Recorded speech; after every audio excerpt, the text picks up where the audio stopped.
우리가 같이 읽은 요한복음 16장 말씀을 통해서 예수님께서 제자들에게 주신 소망과 위로의 말씀에 대해서 함께 살펴보도록 하겠습니다.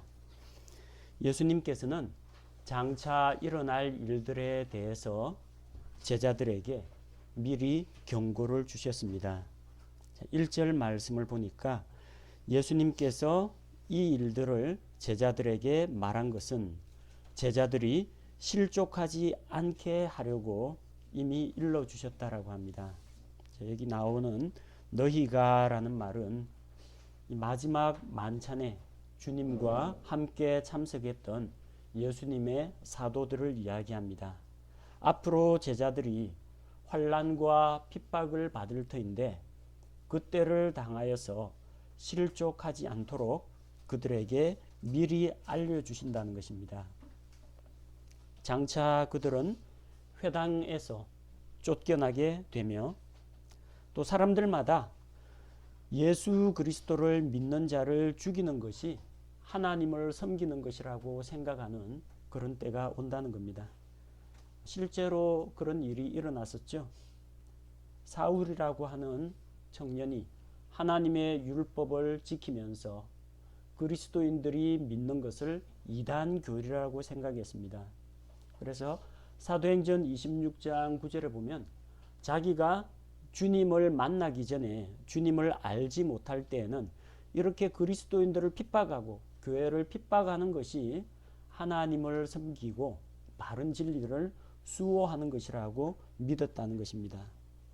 실제로 많은 신약교회 성도들이 세상 사람들로부터 이런 핍박을 받았고 유대인들로부터 또 로마 가톨릭으로부터 이런 핍박을 받았습니다.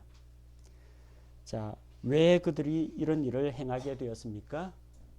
3절 말씀을 보면 그들이 아버지 하나님을 알지 못하고 예수 그리스도를 알지 못하였기 때문에 그렇게 행한다는 것입니다. 곧 그리스도인들을 박해하는 자들은 그 그리스도인들이 미워서가 아니라 그들이 하나님을 사랑하지 않기 때문에 하나님과 하나님께서 보내신 예수 그리스도와 예수 그리스도께서 보내신 그분의 제자들 또한 그리스도인들을 핍박하게 되었다는 것입니다. 예수님께서는 그런 핍박을 미리 제자들에게 일러주시고 또 그때를 당해서 예수님의 말씀을 기억나게 하려고 하셨던 것입니다.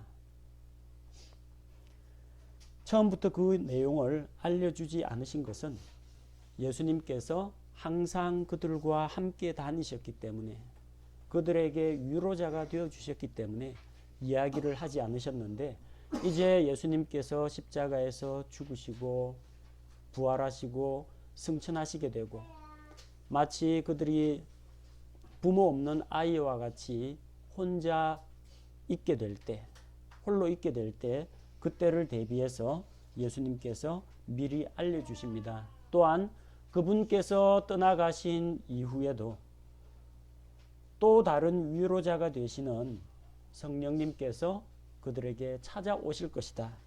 그런 말씀으로 그들에게 위로를 해주십니다. 5절과 6절 말씀을 보면 제자들은 예수님께서 이 세상을 떠나서 아버지께로 가시는 것에 대해서 지금 마음에 근심이 가득하였다고 합니다.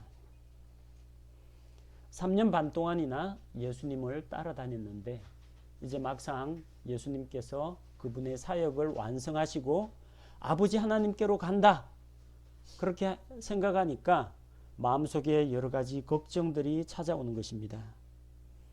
그러나 예수님께서 그들에게 위로의 말씀을 주십니다. 7절 예수님께서 떠나가는 것이 제자들에게 유익하다고 했습니다. 지금 몸을 입고 제자들과 함께 팔레스틴 땅에 있는 것보다는 예수님께서 이 세상을 떠나서 하나님께로 돌아가는 것이 제자들에게 더 큰 유익을 줄 수 있다고 했습니다. 왜 그렇습니까? 7절 마지막에 보니까 내가 떠나가지 아니하면 위로자께서, 위로자는 위로의 성령님을 말하죠. 내가 떠나가지 아니하면 성령님께서 너희에게 오지 않으실 것인데 내가 떠나면 내가 그분을 너희에게 보낼 것이다. 그렇게 말씀하셨습니다. 육체를 가지고 있는 예수님께서는 한 공간에 머물러 계십니다. 그래서 이스라엘 땅에 머물러 계십니다. 많은 사람들과 함께 할 수가 없어요. 12제자들과 함께 계시지요. 그분이 어느 집에 들어가면은 사람들이 집 안에 들어오고 문 밖에까지 사람들이 와글와글 거리면 그분을 만나기가 정말 힘들어집니다. 반면에 성령님께서 영으로 우리 각 사람에게 들어오실 때 모든 믿는 그리스도인들 속에 성령님께서 내주하실 때 팔레스틴 땅에 몸을 입고 혼자서 계신 그 예수님보다 더 큰 유익을 주실 수가 있다는 것입니다. 그래서 예수님께서 모든 그리스도인들과 함께 하시기 위해서는 예수님께서 승천하시고 성령님을 보내주시는 것이 제자들에게 더 큰 유익이 있다는 것입니다. 이것은 마치 성경과 마찬가지입니다. 하나님께서 최초로 대언자들과 그분의 사도들에게 자신의 말씀을 영감을 통해서 주셨습니다. 그래서 그들이 양피지나 혹은 짐승의 가죽 두루마리에다가 그 내용을 기록했겠죠. 최초의 자필 원본 딱 한 부 있습니다. 그 한 부가 있으면 참 좋겠죠. 오늘날처럼 어느 게 진짜냐 가짜냐 다툴 필요도 없고 오리지널 원본 딱 있으면 이것이 절대권이다. 하나님께서 그렇게 말씀하시고 모든 사람은 그 말씀에 복종해야 됩니다. 그런 게 있으면 좋겠습니까? 있으면 여러분 그 성경 만져보지도 못합니다. 그 대형 박물관에 들어갑니다. 철저한 보안 감시 체제에 하루에 몇 시간씩만 잠시 신학자들에게만 공개할 겁니다. 전 세계 사람들이 하나님이 뭐라고 말씀하셨는지 우리도 좀 보자 몰려들 거 아닙니까? 한 부밖에 없어요. 세상에 있는 모든 그리스도인이 나눠 가질 수가 없습니다. 또 있다고 하더라도 여러분한테는 별 필요가 없어요. 히브리어하고 그리스어를 알아야, 그리고 히브리어 그리스어를 지금 공부한다고 해서 알 수 있는 게 아니에요. 벌써 몇천 년 전의 언어를 우리가 어떻게 복구해서 알 수 있겠습니까? 이 단어가 그 당시에 무슨 뜻이었는지 어떻게 알 수가 있겠어요? 그러니까 자필 원본이 있다라는 것은 우리한테 별 도움이 안 됩니다. 그 자필 원본보다요, 자필 원본에서 그대로 베껴 쓴 사본들이 많이 있으면 좋습니다. 사본들이 전 세계에 퍼져나가면 많은 그리스도인에게 도움이 됩니다. 또 히브리어나 그리스어를 모르는 사람들을 위해서 그것이 우리말로 번역되어 있으면 더 좋습니다. 그리고 번역된 성경을 한 나라에 하나씩만 있는 게 아니라 각 가정에, 아니 각 개인당 한 권씩 가지고 있으면 얼마나 좋겠습니까?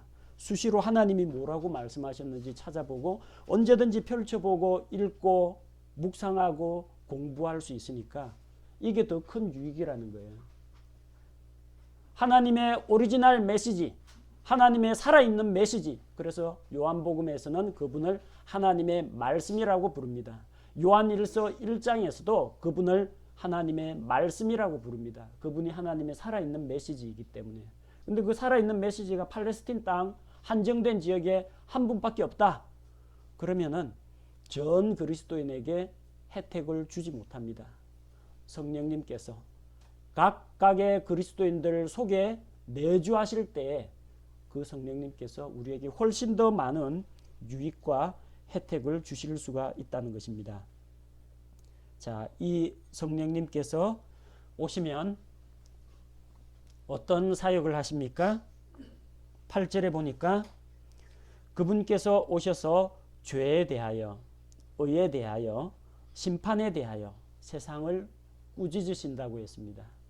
꾸짖고 책망하십니다. 죄에 대하여, 의에 대하여, 심판에 대하여라는 말이 무엇을 의미합니까? 그 다음 구절에 그 의미가 나와 있죠. 자, 죄에 대하여라고 하면 무엇이라고 했습니까? 그들이 나를 믿지 아니하기 때문이요. 그들이 나를 믿지 아니하기 때문이요. 사람들이 예수 그리스도를 믿지 않는 것을 책망한다는 겁니다. 죄가 무엇입니까? 예수 그리스도를 믿지 않는 것이 죄입니다. 하나님께서 죄인들을 사랑하셔서 예수 그리스도의 십자가를 통해서 죄의 값을, 죄의 삭을 대신 지불해 주셨는데도 불구하고 그 하나님의 사랑을 거절하고 외면하는 자는 여전히 자기 죄 가운데 머물러 있기 때문에 예수 그리스도를 믿지 않는 것이 죄라는 겁니다. 성령님이 오시면 그들의 죄에 대해서 지적을 하십니다. 그들 속에 있는 하나님을 떠나 있는 삶 자체를 지적하십니다. 그 하나님을 떠나 있음으로 인해서 나타나는 불의와 간음과 거짓과 탐욕과 악한 생각과 이런 것들에 대해서 말씀을 통해서 책망하십니다. 또한 하나님께서 보여주신 그 예수 그리스도를 믿지 않는 것이 죄라는 것을 깨닫게 해주십니다. 두 번째로 의에 대하여 책망한다고 했습니다.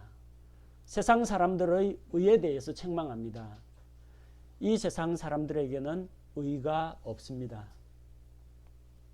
사람들이 가지고 있는 의, 하나님 앞에서 내세우는 자기 자랑거리들은 이사야 대언자의 말씀을 통해서 보면 우리의 의는 다 더러운 누더기와 같다고 했습니다.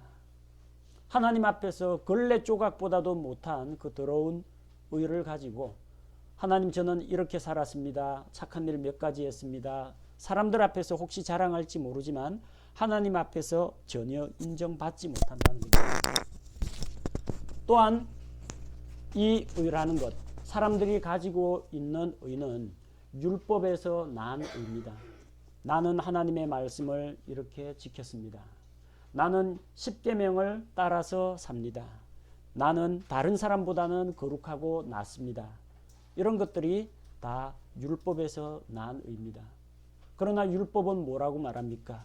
율법의 모든 조항들을 항상 모두 다 지키지 않는 자는 율법의 저주 아래, 죄 아래 있다고 성경이 이야기하고 있습니다.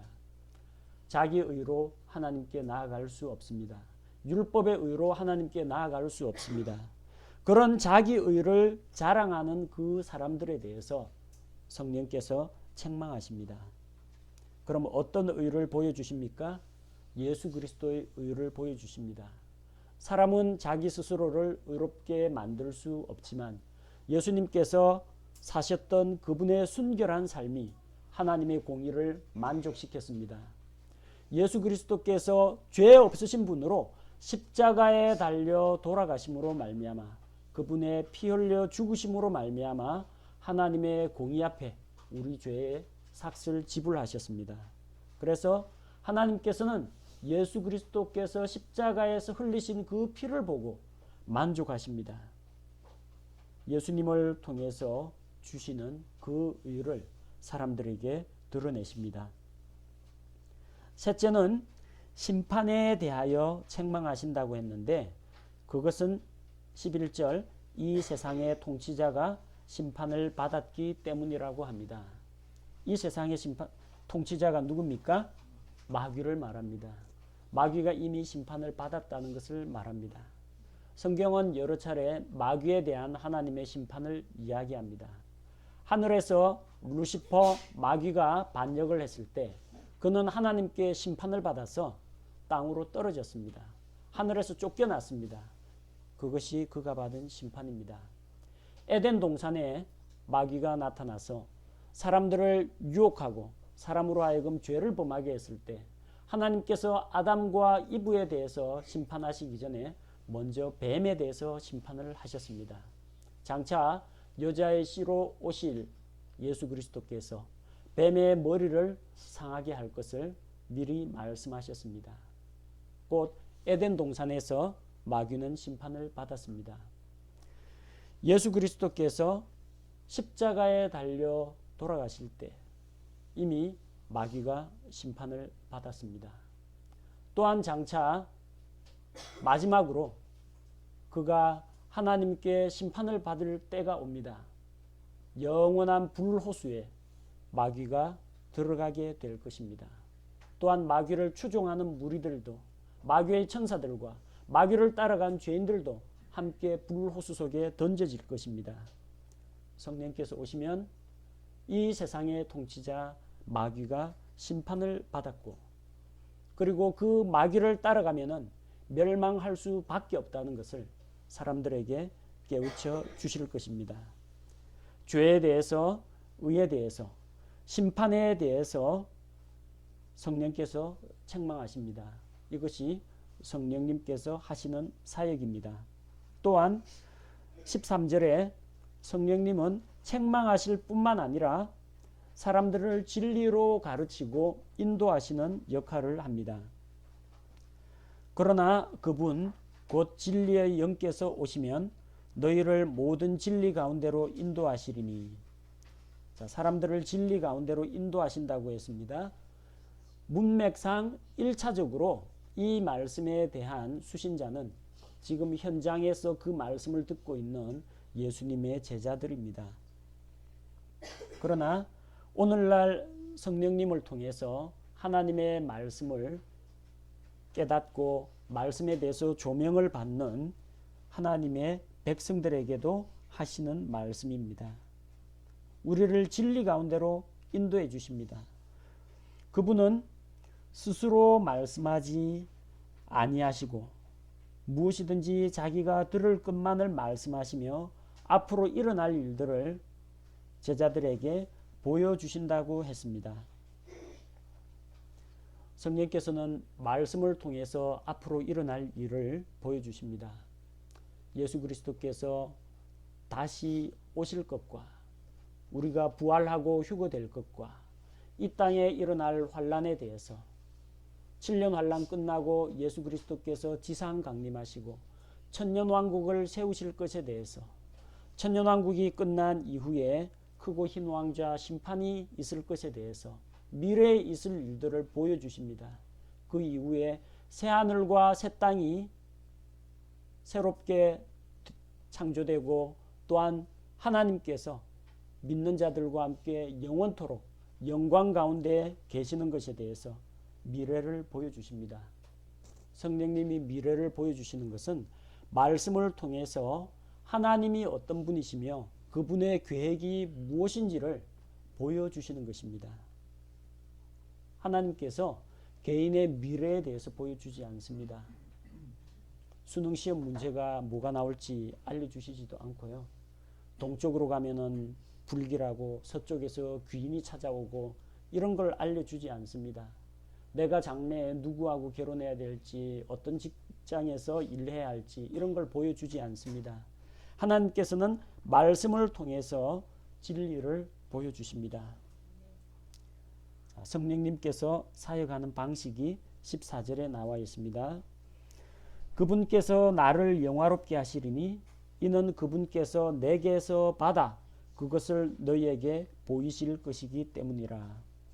성령님은 예수 그리스도를 영화롭게 하십니다. 자기의 영광을 취하지 않으시고 예수 그리스도께 영광을 돌리는 것이 성령님의 사역이라는 겁니다. 성령님은 말씀을 통해서 역사하십니다. 그분께서 내게서 받아 그것을 너희에게 보이신다고 했습니다. 예수 그리스도의 말씀을 통해서 성령께서 역사합니다. 말씀이 없는 곳에 성령의 역사는 없습니다. 왜 그렇습니까? 에베소서 6장 17절에 보면은 성령의 검, 곧 하나님의 말씀을 가지라고 했습니다. 우리가 갖추어야 할 영적 무장 가운데에서 모든 것이 다 방어 무기입니다. 공격 무기는 하나밖에 없어요. 진리의 허리띠, 의의 흉패, 구원의 투구, 믿음의 방패, 복음에 예비한 신발. 공격 무기는 딱 한 가지예요. 성령의 검, 하나님의 말씀. 이게 공격 무기 한 가지인데 말씀이 성령께서 사용하시는 검이라고 했어요. 말씀이 없으면 성령의 검이 안 나오는 거예요. 우리가 이길 방법이 없어요. 성령께서는 말씀을 통해서 히브리서 4장 12절 하나님의 말씀은 살아있고 또 움직입니다. 그래서 각 사람의 마음속 깊은 곳까지 다 찌르고 드러내는 역할을 합니다. 하나님의 말씀을 통해서 성령께서 역사하십니다. 성경 말씀에 없는 것을 성령님이 보여준다거나 성경에 없는 것, 성경과 반대되는 것을 가르치는 영은 성령이 아니라는 겁니다. 성경에 그분께서는 스스로 말씀하지 아니하시고 13절에 스스로 말씀하지 않는다고 했습니다. 반드시 말씀의 기초에서 예수 그리스도의 말씀의 기초에서 그분께서 말씀하시지 자의로 이야기하지 않으신다는 겁니다. 성령님께서는 예수님을 영화롭게 하십니다. 성령님 자신이 전면에 나서서 영광을 취하지 않는다는 겁니다. 성령님은 우리를 위해서 중보 기도를 하십니다. 또한 우리에게 기도의 동기력을 주십니다. 무엇을 어떻게 기도해야 될지 기도할 때 지혜를 주십니다. 하지만 사람들에게 성령님께 기도하라고 성경은 가르치고 있지 않습니다. 기도는 성령님께서 주시는 동기력으로 예수 그리스도의 이름을 힘입어서 아버지 하나님께 기도하는 것입니다. 성령님 자신이 높임을 받거나 성령님을 찬양하라고 하거나 성령님을 영화롭게 하는 그런 집회, 성령 집회는 성경적으로 볼 때 잘못된 것이라는 거죠. 오 성령이여 오소서. 이미 성령님 다 받은 그리스도인들이 왜 성령님 오시라고 합니까? 이미 성령님 받았는데 왜 성령을 부어달라고 합니까? 이미 들어와 계신데, 이미 들어와 계신 성령께 순종할 때 성령의 충만을 받는데 오 성령을 부어주소서 하는 건 이 사람 구원 못 받았다는 이야기입니다. 또 성령님께 뭐 영광의 박수 기도원에서 이러는 거 다 잘못된 겁니다. 성령님은 박수 받고 영광 받고 사람들에게 칭찬을 받거나 하지 않습니다. 성령님의 역사는 사람들이 예수 그리스도를 만나게 도와줍니다. 예수 그리스도에게 영광을 돌립니다. 요한복음 16장 13절과 14절은 성령님께서 오시면 그분께서 예수 그리스도를 통해서 예수 그리스도의 말씀을 통해서 역사하시며 예수 그리스도께 영광을 돌리는 그런 사역을 할 것이라고 말씀하십니다. 제자들은 예수 그리스도를 잠시 동안 이별하는 슬픔을 겪게 될 것입니다. 16절에 예수님께서 말씀하시기를 조금 있으면 너희가 나를 보지 못하겠고 다시 조금 있으면 너희가 나를 보리니 이는 내가 아버지께로 가기 때문이라 이렇게 말씀하셨습니다. 제자들이 질문합니다. 조금 있으면 나를 보지 못하고 다시 조금 있으면 본다라고 하는데 이것이 무슨 말씀이냐. 그래서 우리가 무엇을 말씀하시는지 알지 못하겠다 그렇게 고백합니다. 자, 조금 있으면 예수님을 보지 못하고 다시 조금 있으면 예수님을 보게 되는 것은 두 가지 경우가 있습니다. 한 가지는 예수님께서 이제 대제사장에게 잡혀가서 십자가에서 피 흘려 죽으시고 무덤에 사흘 동안 장사되시죠. 그 기간 동안에 예수님을 만나지 못합니다. 근데 조금 있으면 예수님을 보게 되죠. 부활하신 예수님을 만나게 됩니다. 또 조금 있으면 예수님을 보지 못합니다. 예수님 부활 이후에 승천하시면 못 보죠. 하지만 예수님 다시 오시기를 간절히 기다리면 예수 그리스도 재림할 때 다시 오실 때 혹은 그들이 죽어서 하늘에 올라가서 예수님을 만나든지 둘 중에 하나입니다. 이것을 예수 그리스도의 십자가의 죽음과 부활로 볼 것인지 예수 그리스도의 떠나가심과 다시 오심을 이야기하는 것으로 볼 것인지 우리가 성경 전후 문맥을 살펴볼 때 전자를 취하는 것이 옳다라고 봅니다. 자, 왜 그러냐면은 그 뒤에 나오는 말씀이 20절 말씀이죠. 진실로 진실로 내가 너희에게 이르노니 너희는 슬피 울며 애통할 터이나 세상은 기뻐하리라. 제자들이 언제 슬피 울고 애통합니까? 예수님 십자가에 달려 돌아가실 때.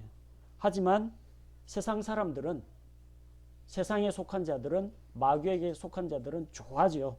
기뻐합니다. 그들은 근심하지만 마침내 그 근심이 기쁨으로 변한다라고 했습니다.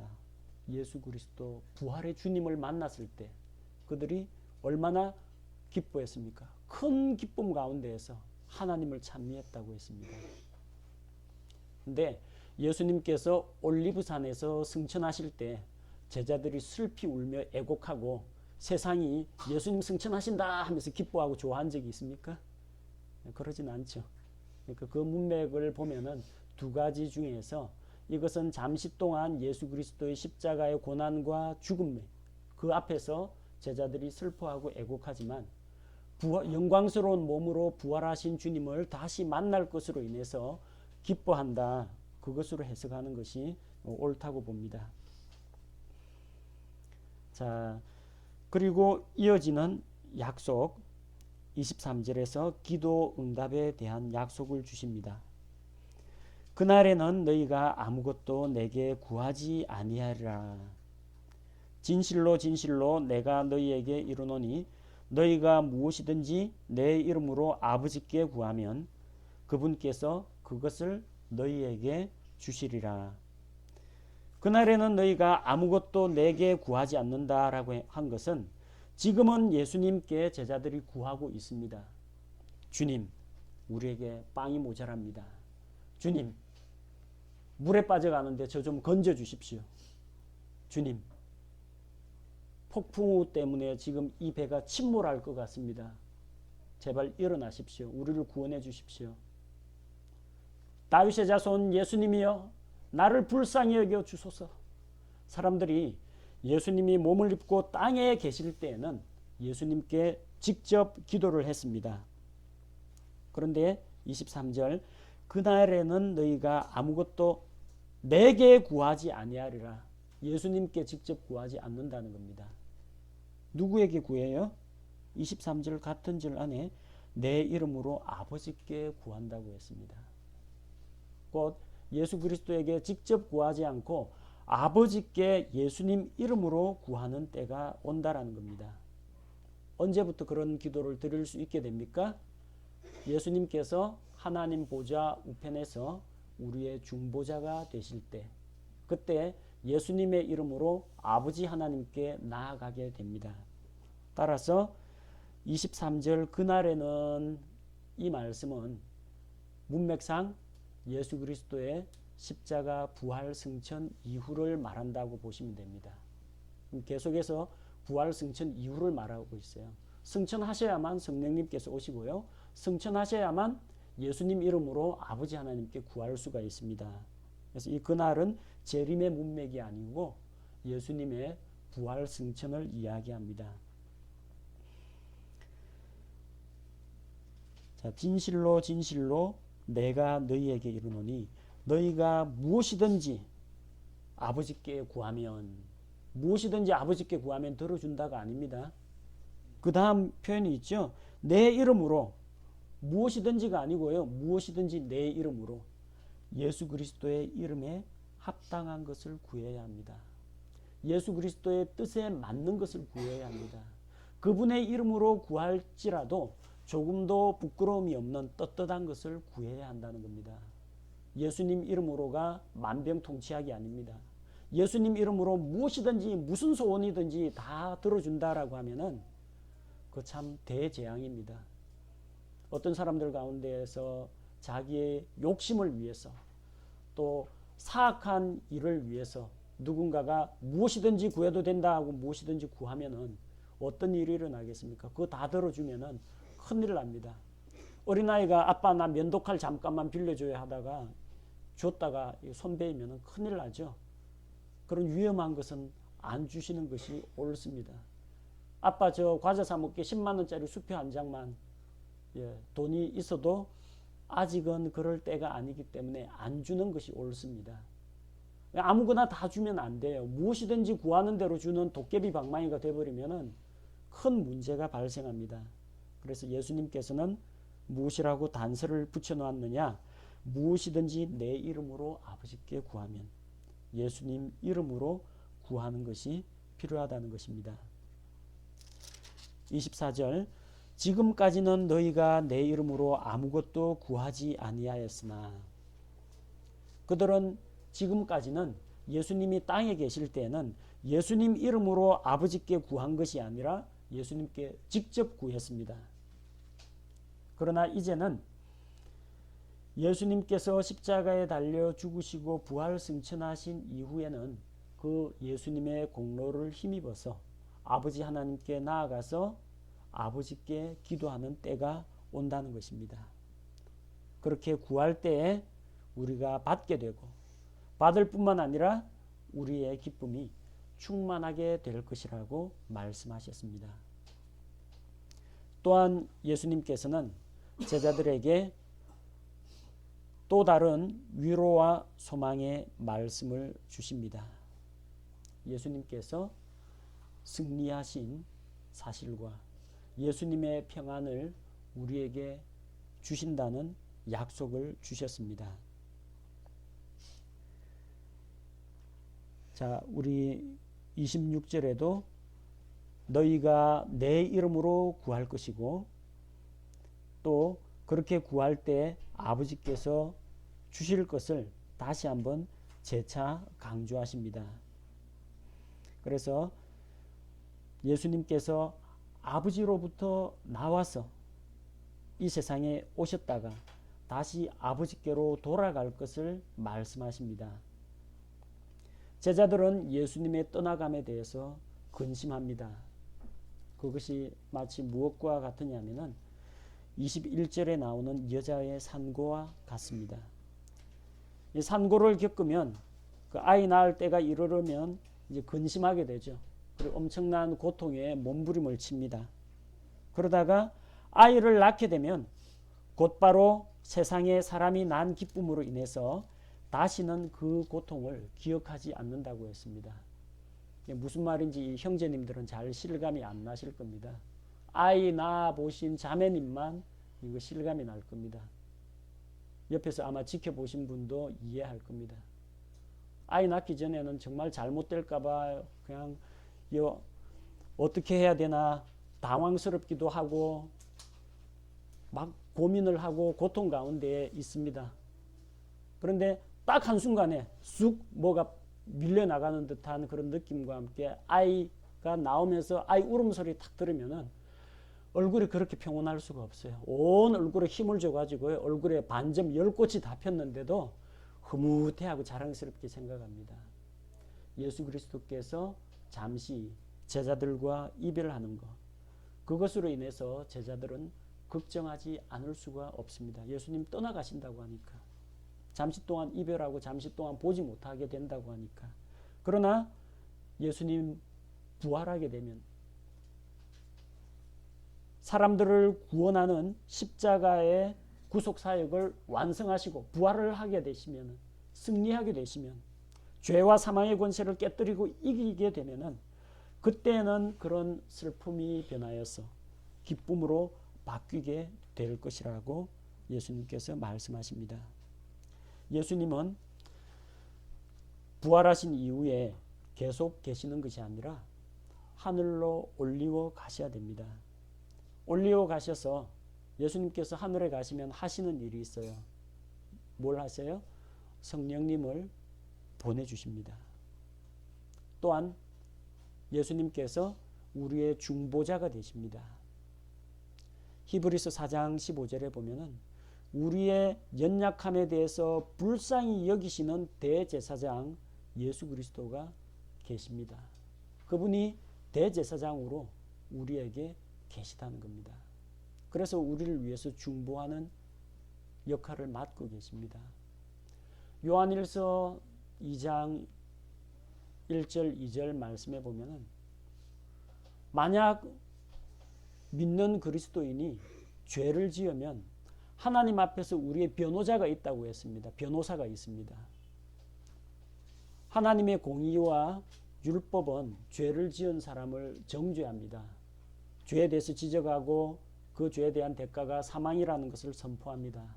그런데 이 기소하는 검사만 있는 게 아니라 변호사가 있다는 거예요. 변호사가. 예수님이 우리의 변호자가 되십니다. 우리의 변호자가 되어서 그 사람의 죄의 문제에 대해서, 죄의 삭제에 대해서는 제가 값을 대신 지불했습니다. 제가 십자가에서 흘린 그 피를 받으시고 대신에 이 죄를 용서해 주십시오. 우리 앞에서 변호해 주시는 분이 계시다는 겁니다. 우리의 중보자가 되시고 변호자가 되시고 또 우리가 예수님 이름으로 아버지 하나님께 기도할 수 있도록 예수님께서는 떠나가셔야 한다는 것입니다. 이제 제자들은 예수님께서 하나님으로부터 오신 분이라는 것을 믿습니다. 또한 그래서 하나님께로 돌아가야 하실 분이라는 것도 믿습니다. 그런데 예수님께서 말씀하십니다. 너희가 믿느냐? 너희가 믿느냐? 그들은 믿는다라고 이야기하지만 믿는 그들이 다 흩어질 것을 이야기하셨습니다. 예수님은 가룟 유다에게 배신당했습니다. 주를 믿는다라고 고백하는 제자들도 모두 다 예수님을 버렸습니다. 그들은 겟세마네 동산에서 예수님과 함께 깨어서 기도하지 않았습니다. 다 고나게 쓰러져 잠들었습니다. 제사장들에게서 파송된 무리가 예수님을 잡으러 왔을 때 그들은 뿔뿔이 흩어졌습니다. 그들은 예수님의 십자가까지 따라가지 못했습니다. 사도 요한만 혹시라도 예수님이 십자가에서 또다시 기적을 일으켜서 대반전을 하실지도 몰라서 따라갔습니다. 그러나 다른 제자들은 모두 다 주님을 버렸습니다. 예수님은 사람들로부터는 버림받았습니다. 제자들로부터도 자기를 따르는 추종자들로부터. 그러나 하나님께서 그분과 함께 계셨습니다. 32절 그러나 내가 혼자 있지 아니하니 이는 아버지께서 나와 함께 계시기 때문이라. 아버지 하나님께서는 이 세상이 창건되기 이전부터 예수 그리스도와 항상 함께 계셨고 또한 사람들이 그분을 버리고 배신할 때에도 항상 함께 계셨습니다. 그러면서 마지막으로 예수님께서는 33절에 제자들에게 평안을 약속하십니다. 너희에게 이 일들을 말한 것은 너희가 내 안에서 평안을 누리게 하려 함이니라. 세상에서는 너희가 환난을 당할 터이나 기운을 내라. 내가 세상을 이기었노라 하시니라. 우리는 세상에서 환난을 당하게 됩니다. 요한복음 16장 오늘 읽은 말씀 2절 3절에 보면 제자들이 세상으로부터 동족 유대인들로부터 어떠한 핍박을 받을 것인지 미리 다 말씀해 주셨습니다. 하지만 그럼에도 불구하고 그분 안에서 평안을 누릴 것이라고 하십니다. 예수 그리스도의 평안을 우리에게 주신다고 했습니다. 세상의 평안은 어떤 것입니까? 조건이 맞아야 평안합니다. 돈도 벌고 걱정도 없고 일이 잘 풀리고 형통하게 되어야만 이제야 마음 좀 놓겠다 그럽니다. 하지만 예수님께서 주시는 평안은 세상이 주는 평안과 같지 않습니다.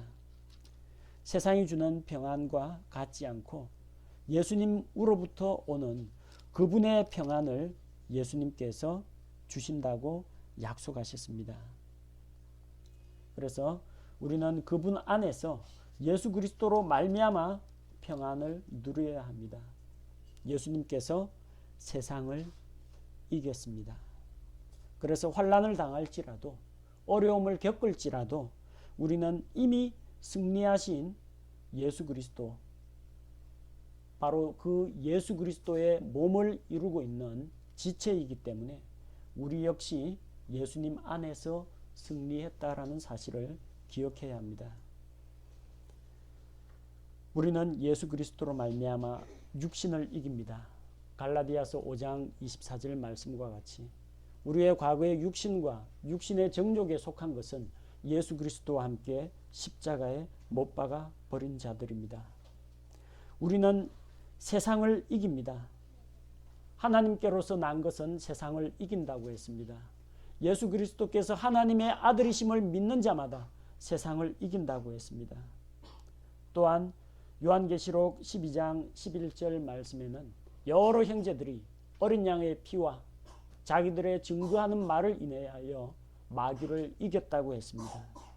우리는 육신을 이기고 자기의 자아를 이기고 세상을 이기고 마귀를 이기고 승리하는 자입니다. 33절에서 예수님께서 말씀하십니다.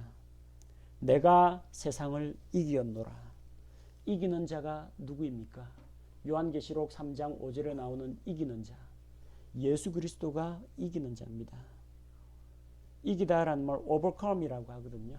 옛날 미국에 있을 때 우리 성경 공부 모임이 성경 공부팀이 overcomer였습니다. 이기는 자. 요한복음 16장 33절은 이기는 자가 예수 그리스도라는 것을 보여줍니다. 또한 고린도전서 15장 말씀을 보면은 예수 그리스도로 말미암아 하나님께서 우리에게 이김을 주신 것을 기록하고 있습니다. 고린도전서 15장 57절에 보니까 그러나 우리 주 예수 그리스도를 통하여 우리에게 승리를 주시는 하나님께 감사하노라. 예수 그리스도로 말미암아 우리도 이겼어요. 머리이신 예수 그리스도가 이겼는데 그분의 몸인 우리도 예수 그리스도와 한 몸이기 때문에 우리도 이겼다는 겁니다. 이기는 자는 저기 신천지 이만희가 아닙니다. 신천지 교주 이만희가 아니고요. 이기는 자는 예수 그리스도고 예수 그리스도에 속한 자가 이기는 자라는 것입니다. 예수 그리스도로 말미암아 우리에게 위로와 평안이 항상 떠나지 않을 줄로 믿습니다. 요한복음 16장 말씀을 통해서 우리는 몇 가지 사항을 기억해야 하겠습니다. 우리 안에는 하나님의 성령이 계십니다. 그분께서는 떠나지 않으십니다. 예수님에게 능력을 부어주신 그 성령님하고 여러분 각 개인 안에 들어가 있는 성령님하고 완전히 똑같습니다. 예수님에게 있던 성령은 파워풀한 성령이고 신자들, 초신자들에게 있는 성령은 나약한 성령이냐? 아닙니다. 똑같습니다. 그 성령님께서 나와 함께 계시다는 겁니다. 그럼 나는 왜 삶 가운데 힘이 없느냐? 내가 하나님의 말씀 안에 거하지 않으면 성령께서 말씀을 통해서 역사하실 수가 없습니다. 부지런히 진리의 성경 말씀을 가까이 하고 읽고 묵상하고 그 말씀에 순종할 때 성령의 충만을 받을 수가 있고 말씀을 통해서 일하시는 성령님을 경험할 수가 있습니다.